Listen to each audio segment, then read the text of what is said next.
Fixed star Antares represents one of the four archangels. He is associated with Oriel, the Watcher of the West. Located at 2 degrees Ophiuchus, Antares is the cosmic wildcard yet to be played. Hey there, Truth Seeker. Welcome to the Star Kittens community where we discuss 13 sign astrology. Are you in alignment with your divine design? Do you want to master the metaphysical reality? Open the doors of perception. Each planetary body is an archetype, a template, if you will, that helps us interpret human behavior in the world around us. The more awake and aware we are, the more synchronicity will show up in your life. Our focus today is the Gemini New Moon conjunct Jupiter square Saturn. We will also spotlight and interpret a tense T-square involving Mars in Leo, Uranus in Taurus, and the fixed star Antares in Ophiuchus. To help us reach more souls with this important message, please like, share, and subscribe. There's a lot going on, so let's jump in.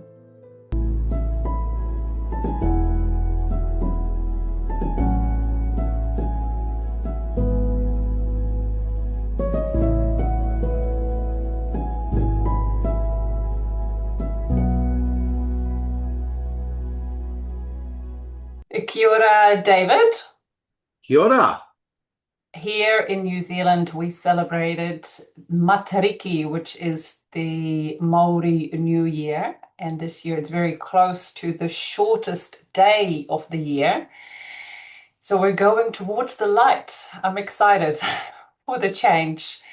And today we are talking about an archetype that I hadn't heard of before, so I'm very excited to see what you have in store for us today. What is the overview? Well, of course, with some going toward the light, there are some going towards the dark as well. So the darkest day, the lightest day, what is it? The shortest night or the longest day, something like that. That's what it's all about. The equinox, I think we're referring to here. But yeah, there's three words that came to mind, or three phrases. One word, two phrases that came to mind when thinking about this new moon. And the first word was resilience. The second was emotional intelligence. And the third was intellectual mastery.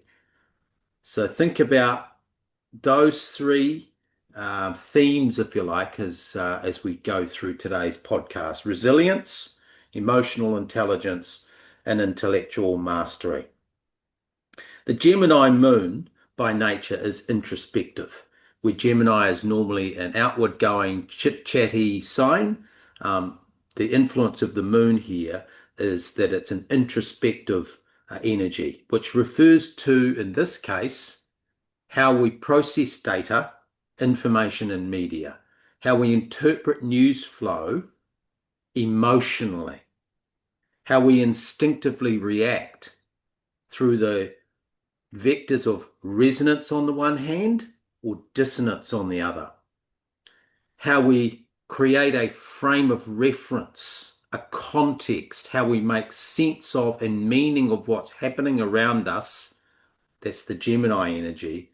And how we emotionally assimilate all of that. That's the moon energy.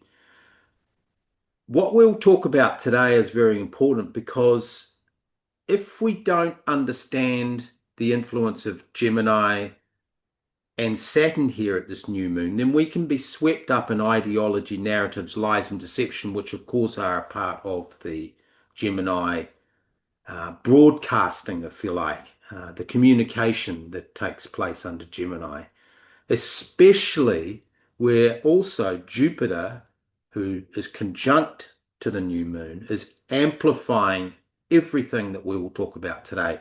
Jupiter's presence is very simple in astrology because he amplifies and expands. So therefore, everything that we're going to reference and talk about is expanded and multiplied under the Jupiterian energies.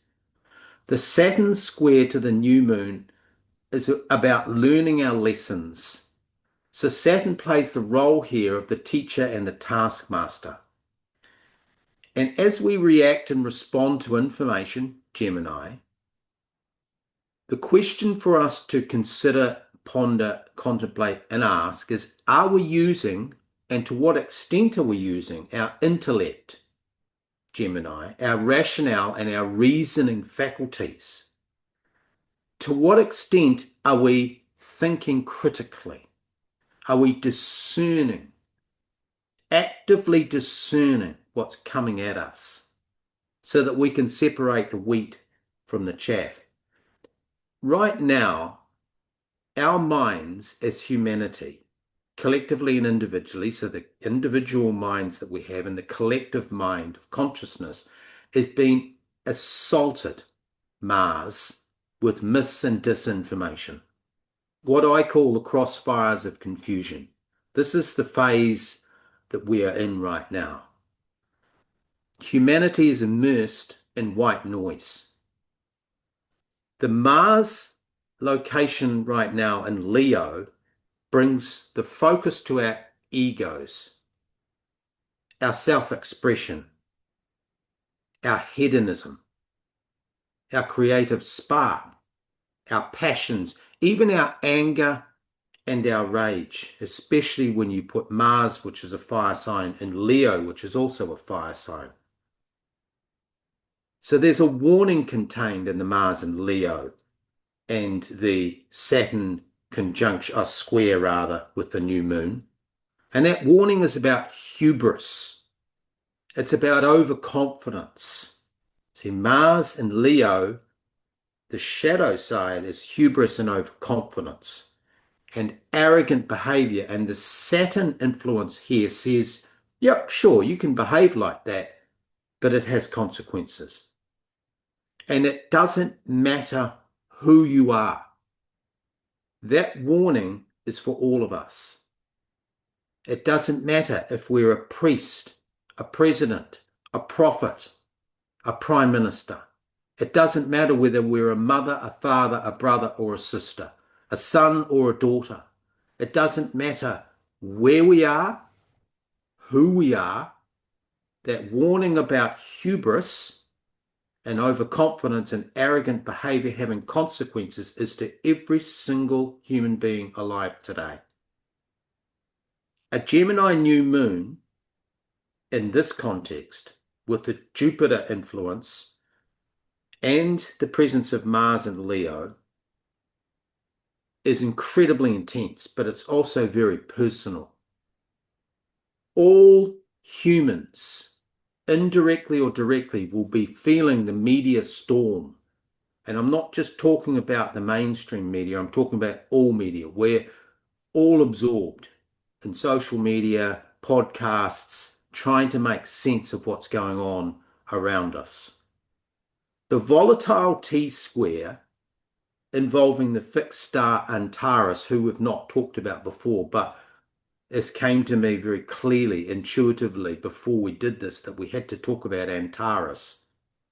But there's a combination of Antares, Mars in Leo, and Uranus in Taurus forming a T-square, which, for those listening, is a geometric triangle, a shape.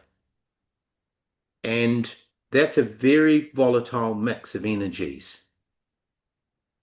But what that particular configuration, if the moon in Gemini conjunct Jupiter square to Saturn is about us individually, this T-square with Antares, Mars and Leo and Uranus and Taurus is about the big picture events right now unfolding in the Middle East. It points to and speaks to and sends very clear messages and signals about the end time prophecies and the eschatology that is now playing out. Whether we like it or not, this is happening. There is a part of theology, eschatology is a part of theology that is concerned with deep existential questions about death, judgment, and the final destination of the soul and of humankind.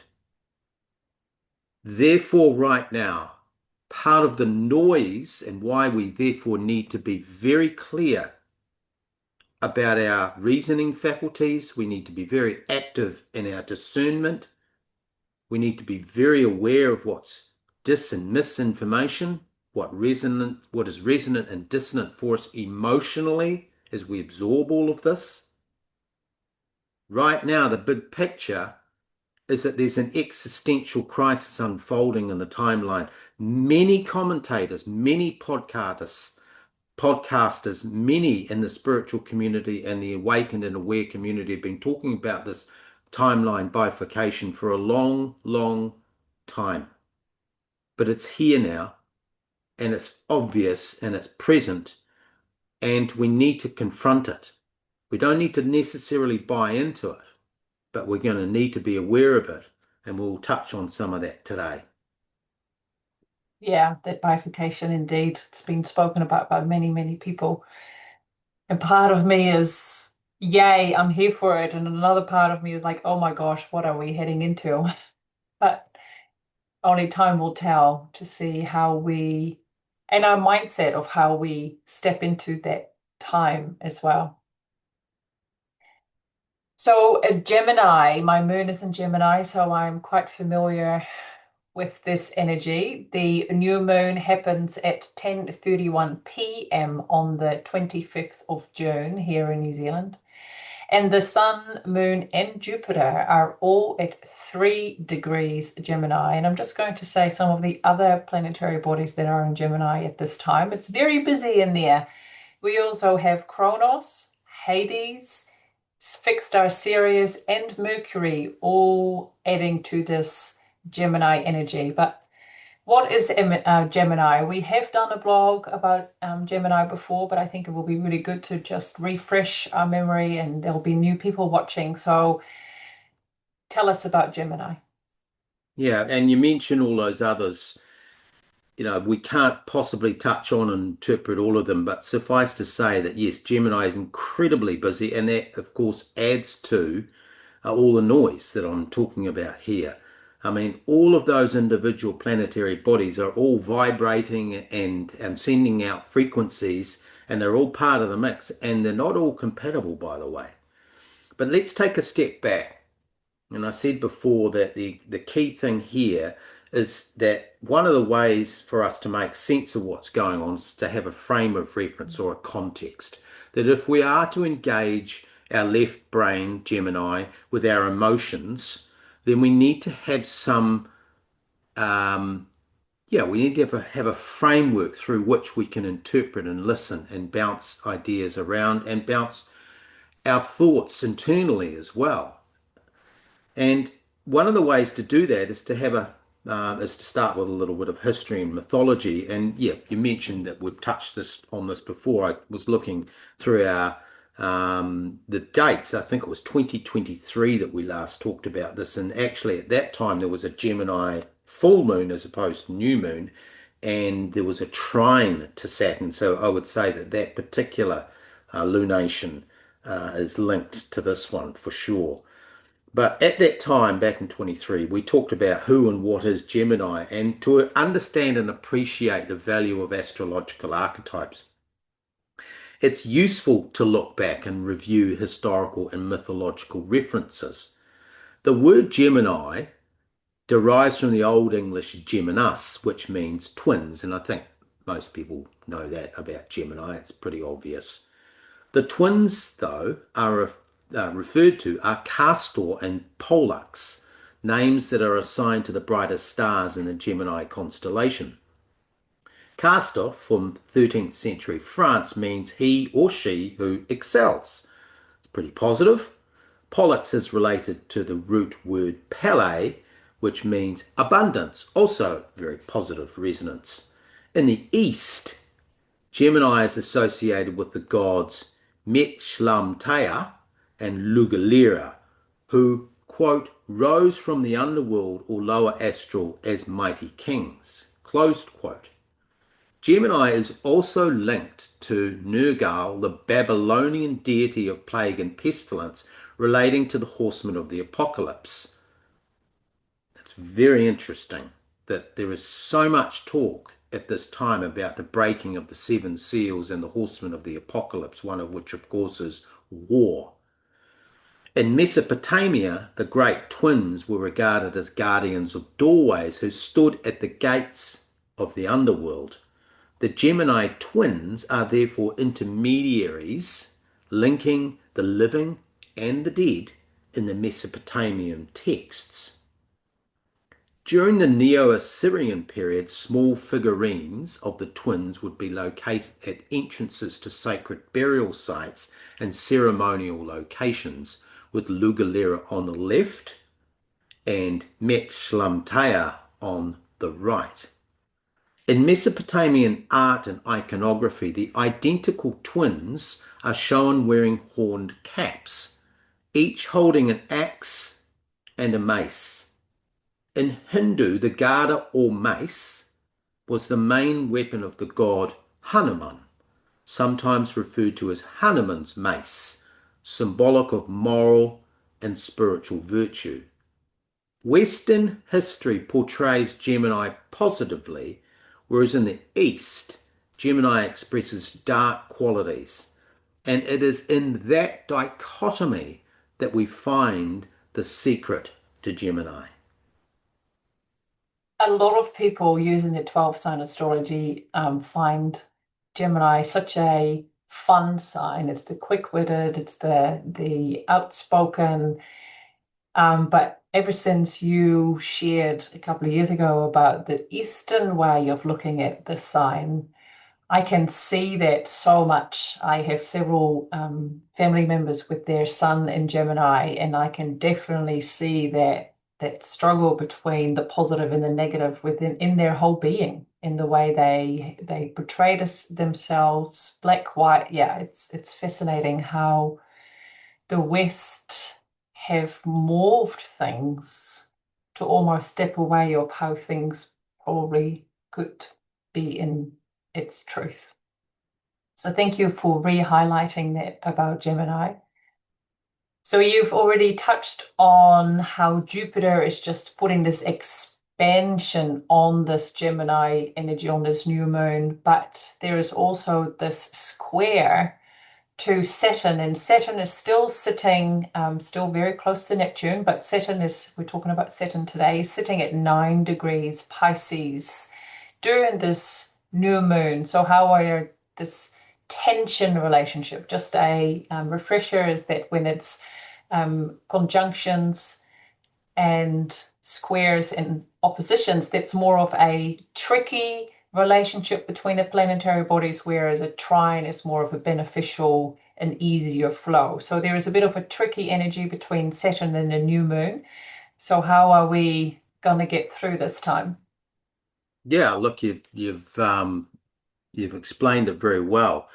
Gemini's inherent duality, the twins, the pillars, suggests that we are dealing with two opposing forces, and you've just mentioned that. And of course, duality is everywhere.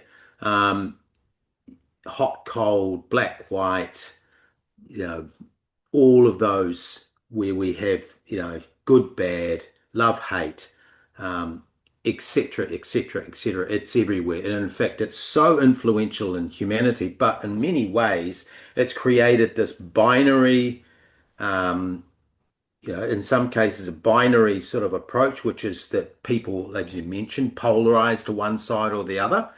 You can see that in politics, you see that in sport, you see that with this tribalism and nationalism that's emerging everywhere, where people are taking sides about issues, you know, about people's behavior and making judgments, and they're very polarized. So that is absolutely this Gemini energy manifesting everywhere, or duality.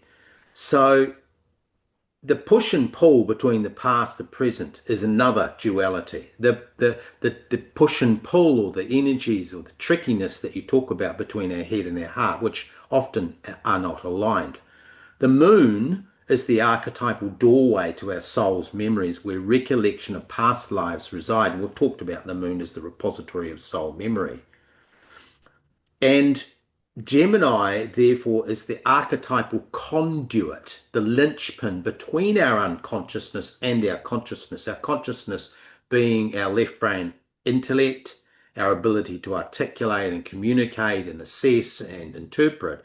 Of course, that only represents, the psychologists will say that consciousness is at best is about 10% of our behavior, whereas 90% of what we do as humans is unconscious. So therefore, if we're looking for the astrological correspondences between that unconsciousness and consciousness, we are absolutely talking about consciousness being Gemini and unconsciousness being the moon. So there's always an imbalance, right? And Gemini is in fact the role, or Mercury and Gemini, and I interchange them just for this piece of the analysis, is that the role of the Gemini or the Mercury archetypes is to actually help us interpret what's emerging from the subconscious and make meaning of it. It also helps us to interpret and assimilate and deal with the information that's coming from the outside as well. So it has, this winged messenger metaphor analogy is very strong here, but just be clear that Gemini and Mercury operate as a linchpin in between the conscious and the subconscious elements of our awareness, of our psyche, if you like. Therefore, a Gemini moon combination can trigger psychological baggage that needs to be surfaced, examined, and resolved through the structured use of our mind. The key word being structured.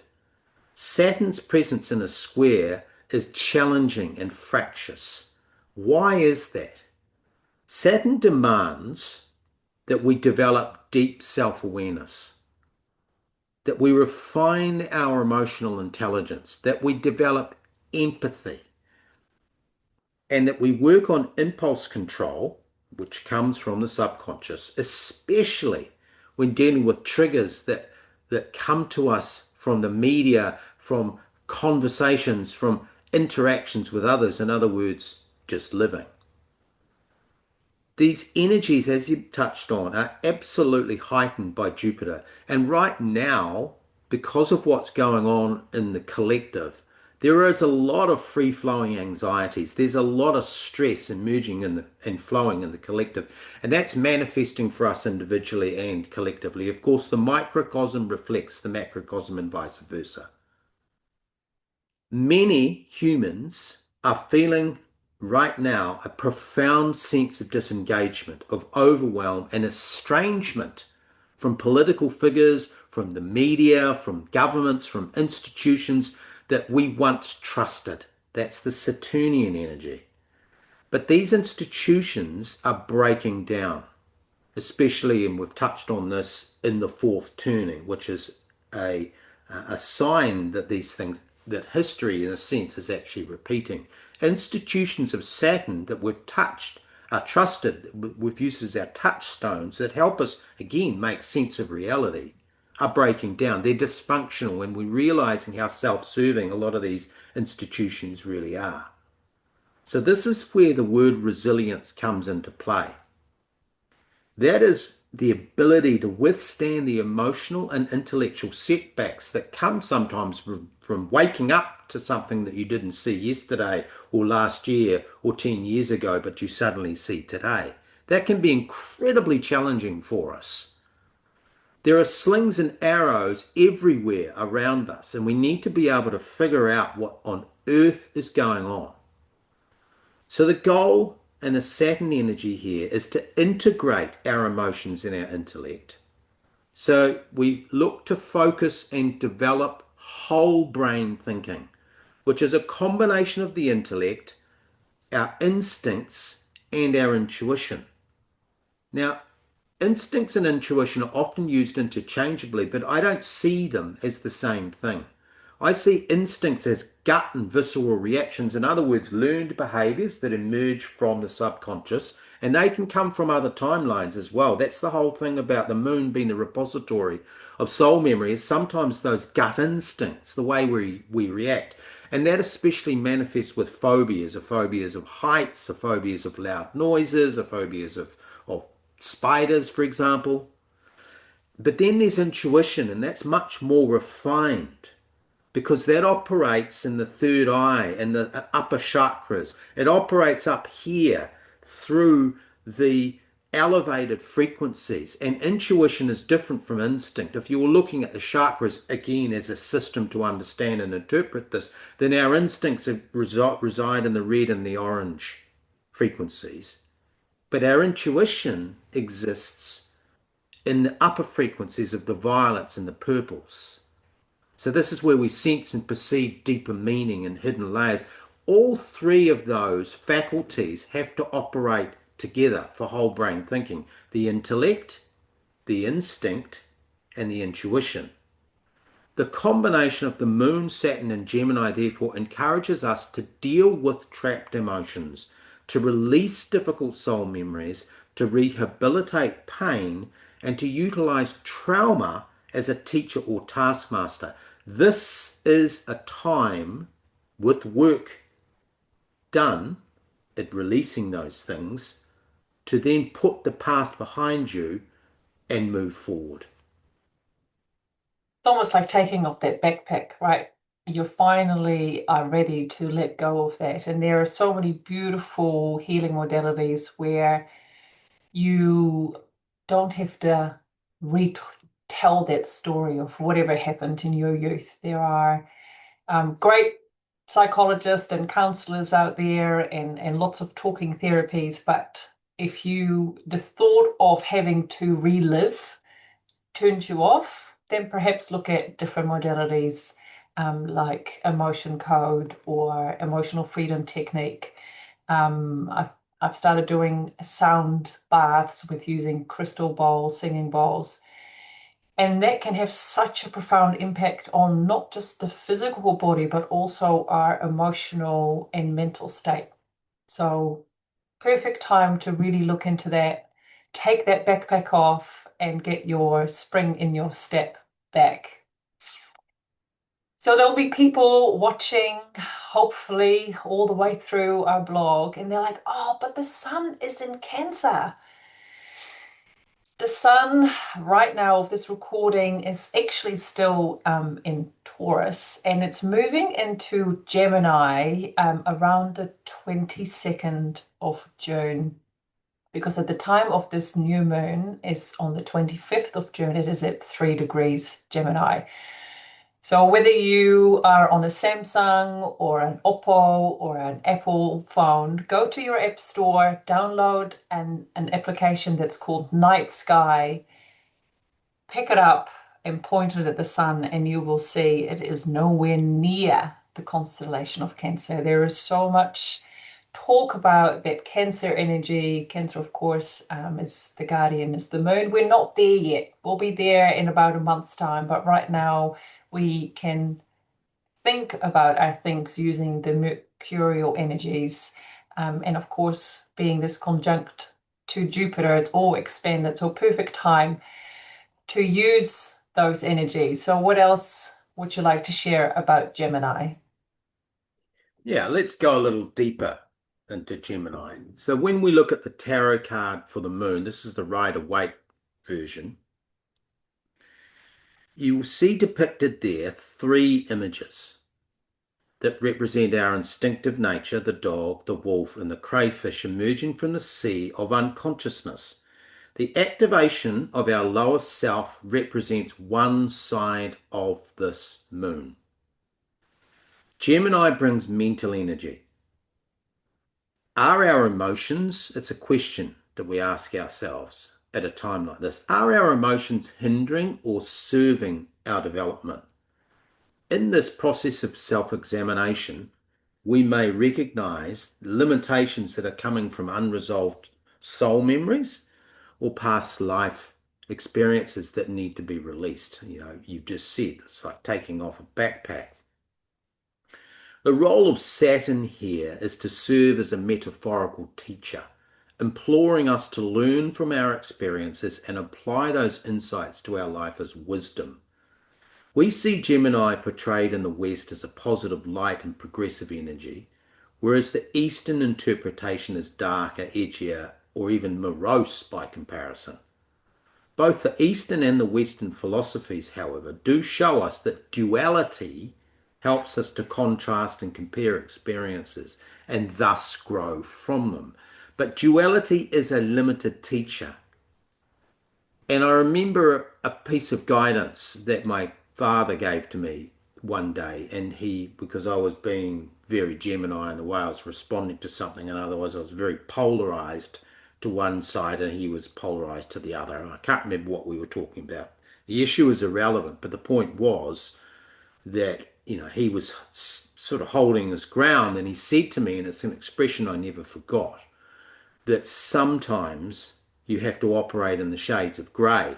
And that is that there is actually not just two ways, there might be a third way. And that is that in computer science and in computing, they call that fuzzy logic. This is why the AI systems, for example, struggle sometimes to deal with humans, because we operate in that fuzzy sort of in-between space. We're not necessarily polarized. It's easy in a polarized this or that, right or wrong, black or white, to sort of go, okay, I'm going to go that path or that path. But the point here is that Gemini is actually limiting our ability to understand and interpret the world if we just rest there. So Jupiter expansion says you've got to, yes, there is a time for that, but there's also so much beyond that, that when we go and allow ourselves to let go of duality and release that, that is part of the mental prison, we can actually function a lot more effectively. So we need to go beyond binary, duality rather. Under the influence of Gemini Saturn, it's appropriate for us also to contemplate existential questions, and we're going to touch on that in the last piece of the podcast. Like, though, this is a question, are we really separate from our divine creator? Or is this idea simply a fragment of our consciousness that's broken away, that we call our ego identity, that's actually looking at that situation saying, I don't recognize anything other than myself? Now, that feeds back into what I touched on before, is the warning of Mars in Leo, which is action, is that we need to have regard for the shadow expression of a Gemini moon with a Mars in Leo energy influencing. We need to be aware of arrogance, of hubris, and overconfidence. But we also need to be aware that our ego is actually just a piece of consciousness that sometimes we allow to fragment, when we need to bring that back in and say it's all part of the collective piece of being a human. Our ego, our higher awareness, our intuition, our instincts. In the East, they deal with this and they say it's the four minds.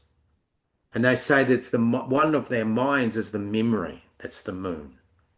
And then another part of the mind is the consciousness. And another part of our minds is the higher self, that connection to the divine. So they even recognize that there are multiple aspects of self. So this is what we're talking about, is moving beyond that sense of Gemini duality and expanding our awareness and using Saturn as a framework, as a teacher.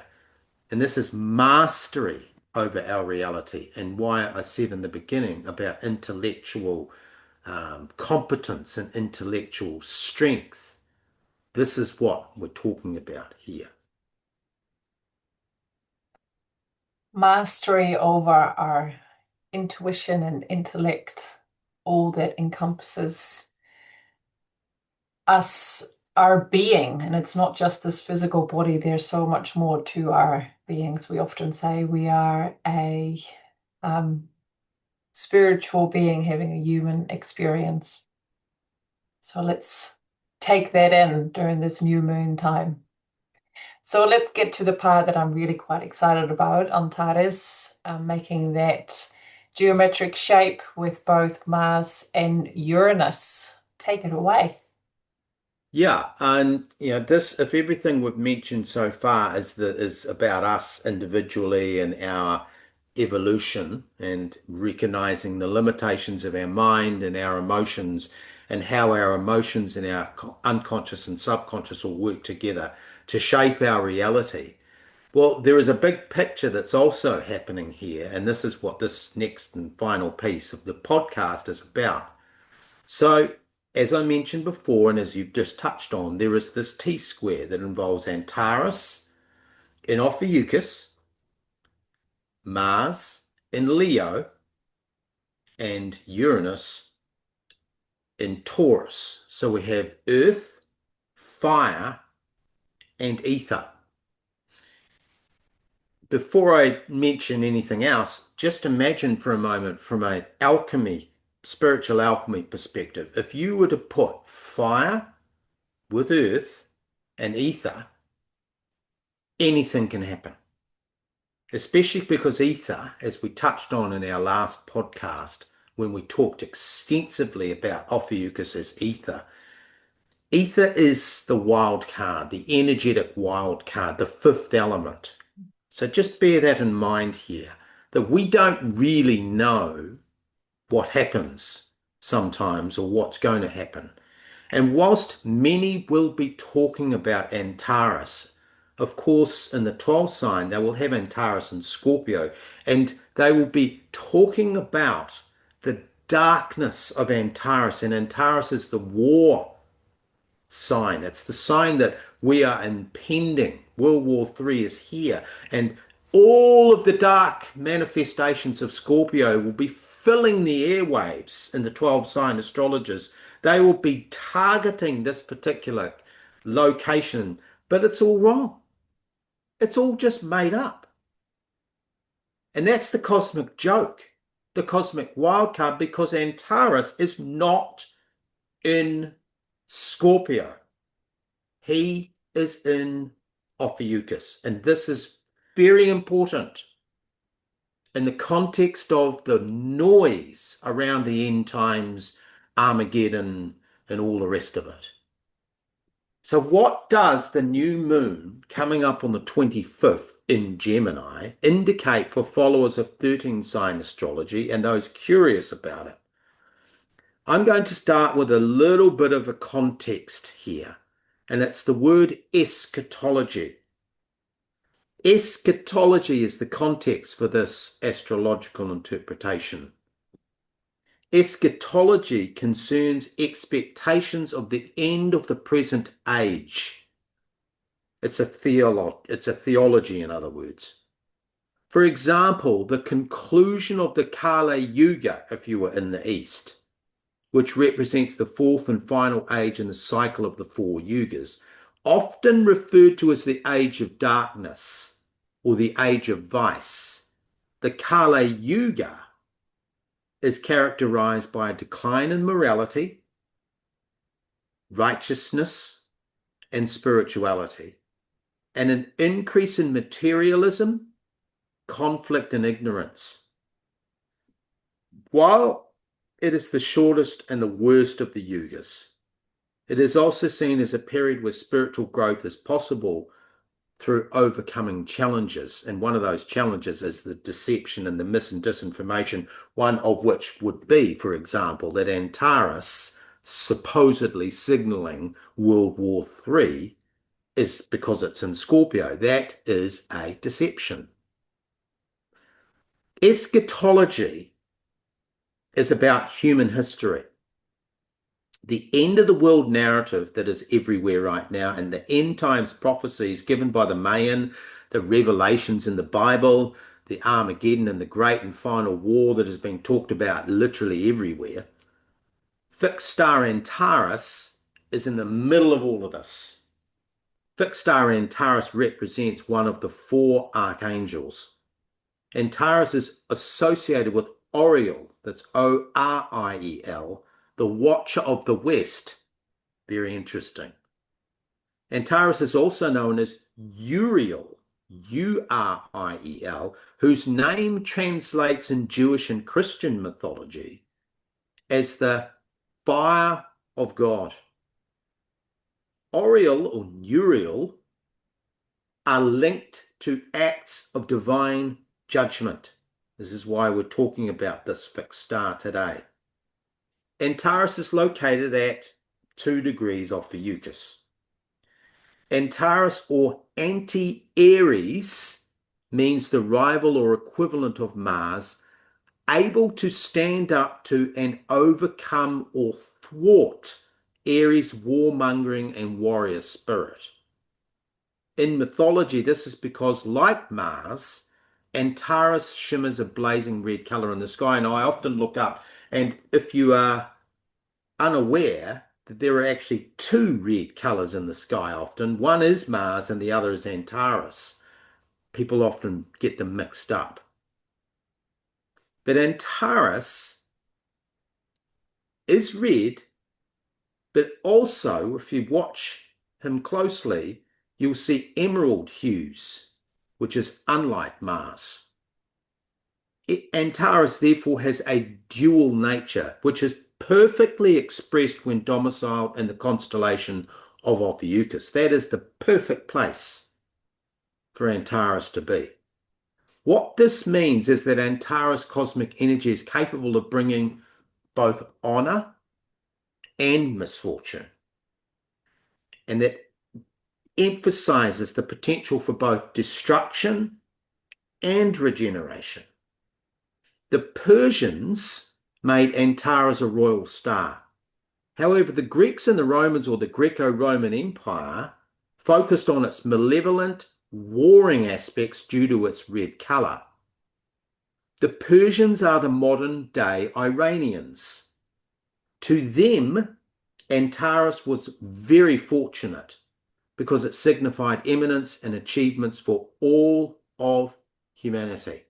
Remember, we're talking about Antares because right now, this full moon, new moon rather, Antares is in this very important T-square with Mars in Leo and Uranus in Taurus.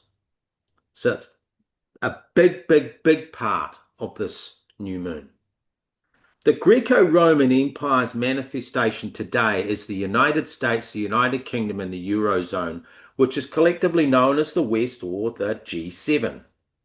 In Western mythology, Antares is a militant, fiery, obsessive-compulsive, and maniacal energy. Antares and Mars currently form this tense astrological square. Therefore, the West versus Persia conflagration is now clearly reflected in this cosmic alignment when using 13-sign astrology. The false 12-sign Ptolemaic and Ptolemy from Rome system, that 12-sign system, that false system, does not reflect what's actually happening overhead. This is by design, to keep people unaware, distracted, and divided. How Antares expresses his energy via Ophiuchus is completely unknown and unpredictable. The numerology for the new moon, interestingly, 25-6-25, is 13. In Chaldean numerology, that is the version used by the occultists and the various orders that are pushing the end times narrative, the number 13 is considered a powerful and transformative number, often associated with change, rebirth, and breaking through limitations. Its corresponding planet in the Chaldean numerology is Uranus. But of course, 13 in 13-sign astrology refers to Ophiuchus. Very interesting. Chaldean astrology is an ancient system of divination that originated in Mesopotamia. I talked about Mesopotamia in the very beginning with Gemini and the two energies that the East Sea Gemini is representing. Specifically, Chaldean astrology was very prominent in Babylonia, which today is modern-day Iraq. Uranus is in a square at the new moon with Mars and is opposite Antares.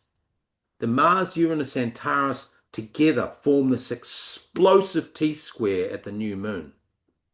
Mesopotamia refers to the land between the Tigris and the Euphrates rivers, encompassing parts of modern-day Iraq, Syria, Turkey, and Iran.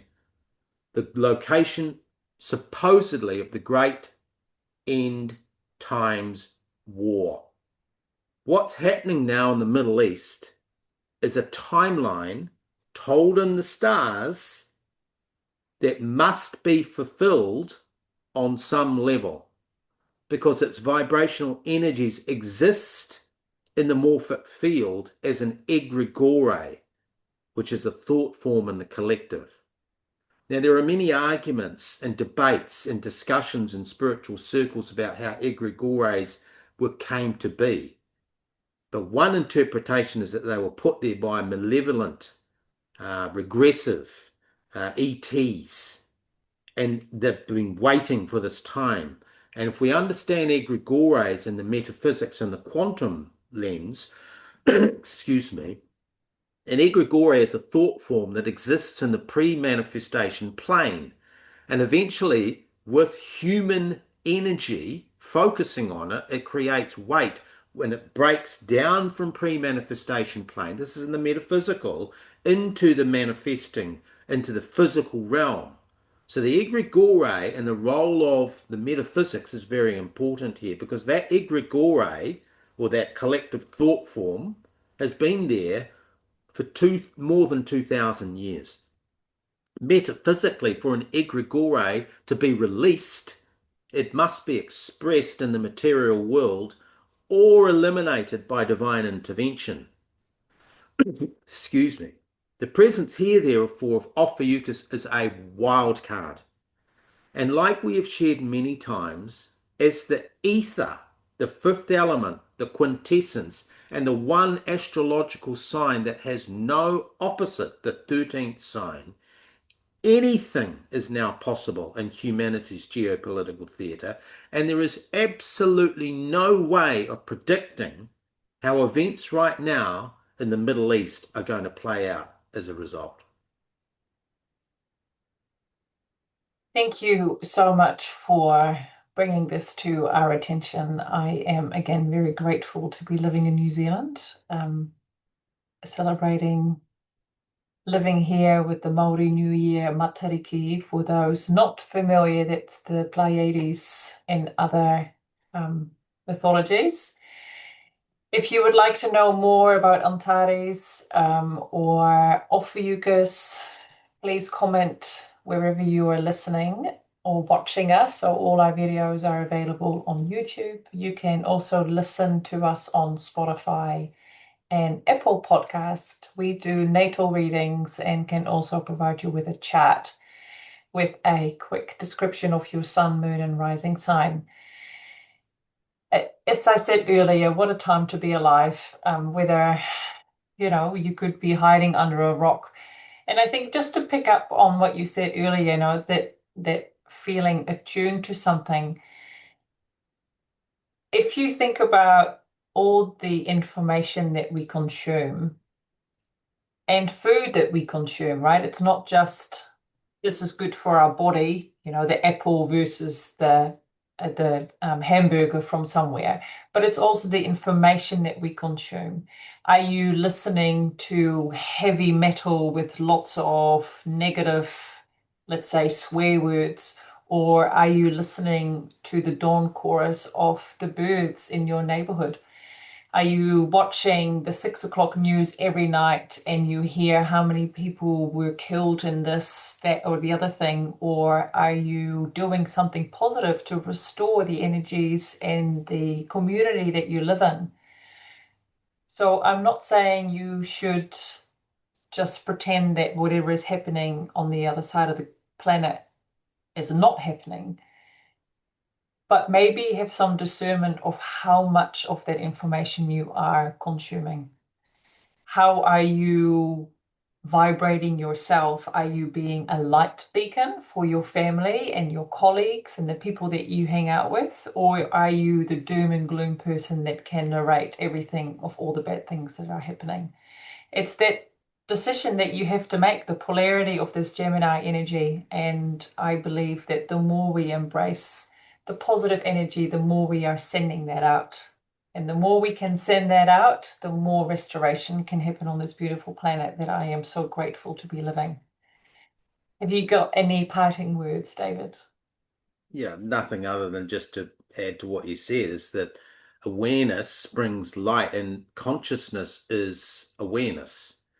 And a lot of these things that are taking place, whether it be on an individual level or a collective level, are simply coming from ignorance. And that ignorance is because we firstly don't understand why things are happening. In other words, what the cause of them. And we talked about this before, is that we sometimes cannot know the cause. We can only speculate as to, for the egregore, I mean, are those end time prophecies? There are some people out there that absolutely believe that's the real deal, and for them it is, and they are going to manifest that reality. And that's why this timeline stuff is very interesting because, depending on what you focus on, you may actually experience it differently from somebody who's totally unaware and is choosing to have the whole head in the sand, la la la la la, I don't want to know type approach. And that comes back to what I started with having a strong mind. You see, often you talk about consumption of information and data and podcasts and so on. People shy away from that because they don't trust themselves to be able to listen to it. Or they may have other genuine reasons. I'm not saying everyone has the resilience, the mental strength, the ability to look at things rationally or logically or not be swept away. If you are like that, then obviously you shouldn't be engaging in that type of material. And you need to recognize that, and that's part of the discernment. That's part of the Saturnian lesson here. You see, some people have very strong minds, and there are others who are here, and I consider myself a sense maker, for example. And you and I, operate on that level where I can often go into some of the really dark stuff that's happening, but it doesn't sweep me away. I look at it and just sometimes I'm like, yep, I get a little bit of a ping emotionally. That's that gut instinct thing that I'm talking about. But then I look at it and think, if I can make sense of that, if I can understand it, I even then sometimes laugh at it and think that's so ridiculous. Like it's such a boogeyman, like it's such a ghost. And when you look at it, it's actually not particularly real. So everything we've talked about today is about our mind and our intellect and our emotions and this whole interaction between what comes from within us and up into our minds and surfaces as a thought, as a concept, as an idea that needs to be either resolved or expunged or dealt with or released in some way, but also all this information coming from the outside in. And so for some of us, we need to put the barriers up. We need to say, no, I've had enough of that. I'm full. I've absorbed enough. I can't take any more.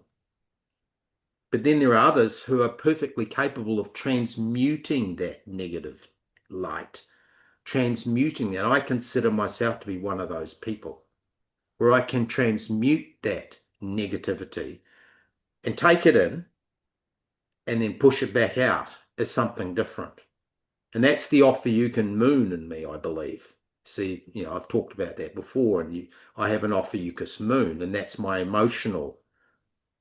And I can often absorb a whole lot of the stuff because it's like, okay, I need to know that.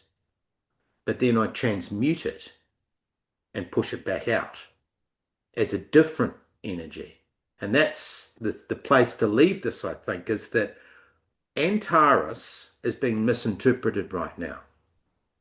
really, really badly misinterpreted by 12 sign astrologers. In fact, I haven't looked, but I bet if I typed Antares into YouTube right now, that you would see 100 thumbnails featuring World War III, explosions, fire, all the darkest side of Scorpio. You would see that. And they'll be saying, see, Antares, that means that this is this and this and this. But yet Ophiuchus, we don't know. We don't know how she's going to deal with this, how that feminine ether is going to deal with all of this. We have no idea. Absolutely none. So, in a sense, I look at that and think, how awesome is that? Because the chances are that the darkest, most worst manifestations that we've come up with in our small minds compared to the great cosmic mind are probably not going to happen. Could there be some manifestation, as I said, in the metaphysical? Yes. There will be, on some timeline, there will be some manifestation of end times, Armageddon, all of that. How big it will be, I don't know. But it has to be released. It has to come out. And that's the thing. That's the moral of this, is that it needs to come out and it needs to be transmuted. And that's where the discernment comes in. And that discernment is so important right now because there's mis and disinformation flying around everywhere.